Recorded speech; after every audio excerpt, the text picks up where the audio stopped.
Hello, I'm Johnny Mann with Caretaker Medical. I'm here today to talk to you about the proper use of our VitalStream wearable device. This is our wearable wireless device that measures continuous beat-by-beat blood pressure, heart rate, respiration rate, as well as advanced hemodynamics to include cardiac output and stroke volume. In addition to the device, each device comes with a reusable SpO2 to have full-featured vital signs. So the device itself has no measures on the external side of the device itself. It does have a visual display. So if your patients are in the ED, they can see that they're being monitored. You can also select to turn the display off from the nursing station if that's something you wish to do. So to put this on the patient's wrist, it comes with a disposable wrist strap. And then ultimately what we need to use is our disposable finger sensor.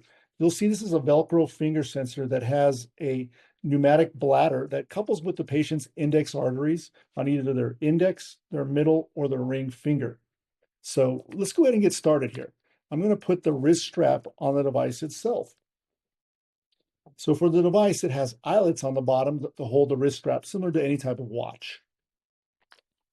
So we'll go from underneath. We'll put the Velcro strap on to start on one side through the eyelet. And then we'll put the top of the Velcro strap through the opposite side of the eyelet, inside to out. And then we'll position this on the patient's hand, or in this case, on my wrist. So the next thing is to put the finger sensor on the patient. So the finger sensor needs to go below the patient's, it measures on the bottom, on the index arteries, and on the middle phalanx. So we're going to use the target finger of your middle finger. It's a little bit bigger. So we're going to use the Velcro strap, and we're simply going to position it right on the middle phalanx. And it has a bullseye to help you isolate where you want to put this. So I'm going to put this on myself, and you'll see here, it also has the tubing. You'll see that when the tubing is centered, you know you're centered on the right spot of the artery. We put that on, and now we're going to connect this to the wrist unit, the VitalStream wrist device here.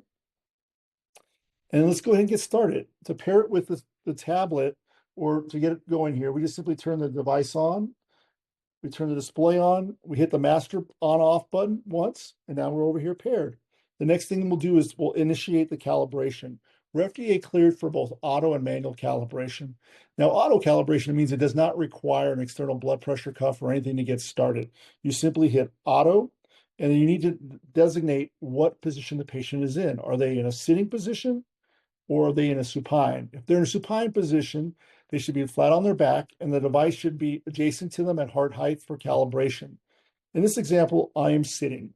So we'll put the device simply right across the patient's navel, between their navel below their chest, and it's calibrating. What it's doing now is a full oscillometric sweep, similar to an oscillometric blood pressure cuff. And we're getting our starting peripheral blood pressure readings from this. We measure centrally, and we're getting this peripheral offset to then calibrate from. And you'll see it's calibrating here as well as it's calibrating on the local display. So once it starts its calibration, it's going to first come up with beat-by-beat blood pressure. Then it's going to bring in heart rate, respiration rate, and soon after, it will bring in advanced hemodynamics. So typical blood pressure, you should have the patient sitting with their feet on the ground, with their back firm, and they should not be talking like I am right now. So you'll see with the device, now it's calibrated, it's up and running. It's showing here on my display by beat blood pressure, heart rate, respiration rate, and advanced hemodynamics, as well as it's showing behind me with my waveforms on our local display. Now let's get the SpO2 paired with it and up and running.